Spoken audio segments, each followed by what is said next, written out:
2015 de puros éxitos del Indeporte de la Ciudad de México, quizá el mejor año en las últimas décadas precisamente para el deporte capitalino, para la Ciudad de México como escenario de grandes eventos deportivos a nivel internacional. Nada más recordemos el Gran Premio de México, el Home Run Derby y muchísimos más certámenes que se desarrollaron aquí en la capital del país. Horacio de la Vega, el director de este organismo, está de beneplácito.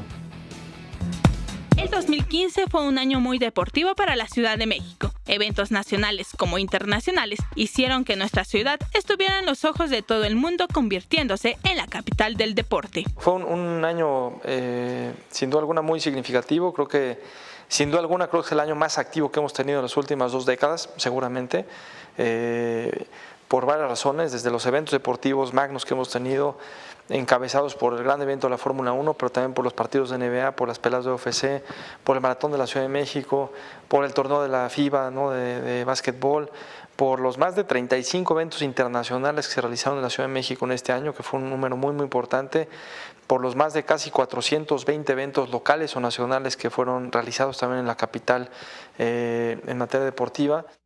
Y bueno, francamente creo que eso nos coloca a nivel, no nada más nacional, yo diría a nivel internacional, también una de las capitales o de las ciudades más activas a nivel mundial. La Ciudad de México se ha convertido en una metrópoli deportiva, donde cada día existe un evento deportivo que active a la población, buscando así combatir la obesidad y el sedentarismo. Una de las cosas que he platicado con mi equipo es esa, ¿no? O sea,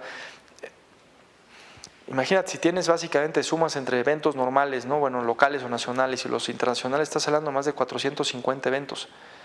450 eventos al año. O sea, estás hablando prácticamente 1.5, 1.6 eventos por día.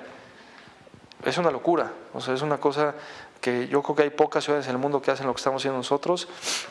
Nos sentimos orgullosos, nos sentimos muy contentos, nos sentimos con un doble reto porque no queremos bajar la guardia, queremos seguir capitalizando esta estrategia en el deporte de nuestra ciudad y de nuestro país y bueno, pues francamente lo que queremos es seguir apoyando y construyendo una capital del deporte. El objetivo del jefe de gobierno Miguel Ángel Mancera se está cumpliendo al ser la Ciudad de México un atractivo turístico deportivo.